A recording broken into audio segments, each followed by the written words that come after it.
Hi, this is Adam Hazinski, I'm Anthony Du. and our project is modeling microbial growth for Data Plus in 2023. Our goal was to create a model for a specific extremophile bacteria, which grows in a currently unpredictable fashion. We wanted to come up with a model that is able to successfully predict and model how it's going to grow. To do this, we came up with three potential solutions, including a regressive model, differential equations, and a Bayesian model.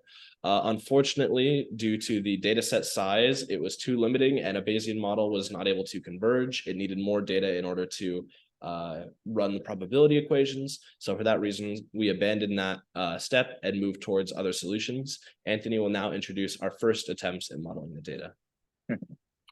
Firstly, the limitation with the standard three models we have here are that we can see the bacterial growth tends to go up and then come down again. So the linear, the exponential, and the logistic model all fail to capture that sort of overshoot and die off below the carrying capacity.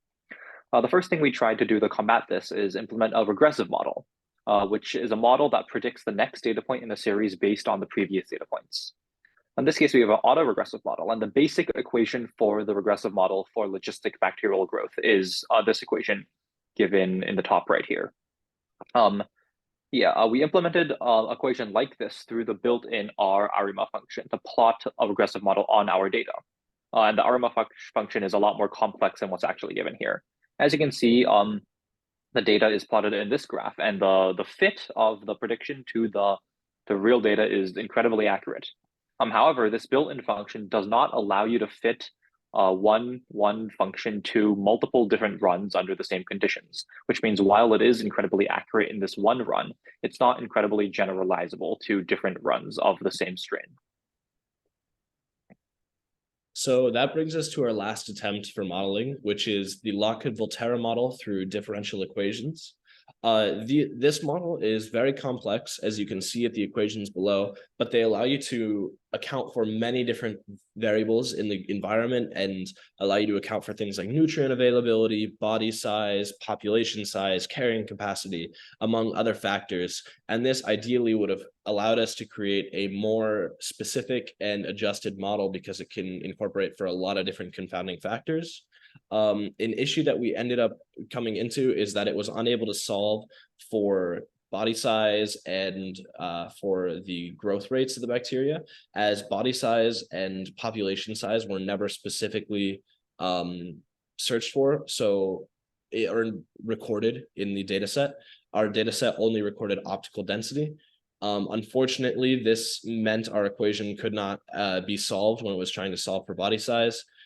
So we suggest that if the experiment is to be recreated, we would like body size to be included in one of the things that's being measured, or average body size, as if the experimental team is able to take that into account, we can likely come up with a more effective equation that should be applicable to every run and strain for this project.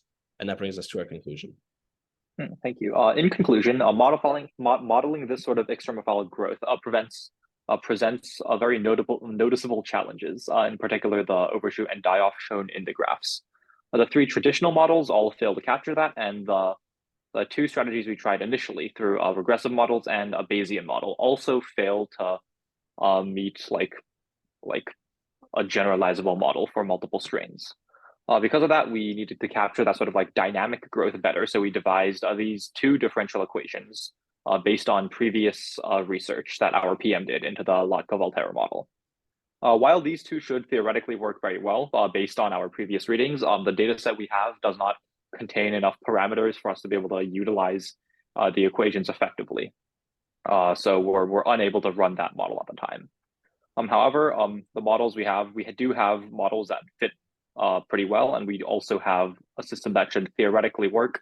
So if we present this data to the lab, they might be able to use it in the future to analyze their microbial growth, which could contribute to fields like food science, medicine, and other microbial research. That concludes our project. Thank you very much.